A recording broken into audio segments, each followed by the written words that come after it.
తిరుమల లడ్డు కూడా నాసి రకం. నాకైతే ఆశ్చర్యం వేస్తుంది.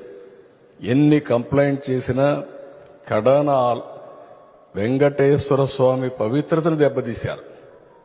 ఎన్నోసార్లు చెప్పాం. అక్కడ ఎంత దుర్మార్గంగా ప్రయత్నం చేశారంటే అంత దుర్మార్గంగా ప్రవర్తించారు.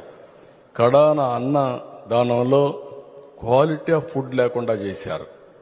దేవుని దగ్గర పెట్టే ప్రసాదం అపవిత్రం చేసే విధంగా ఓసారి బాధేస్తుంది.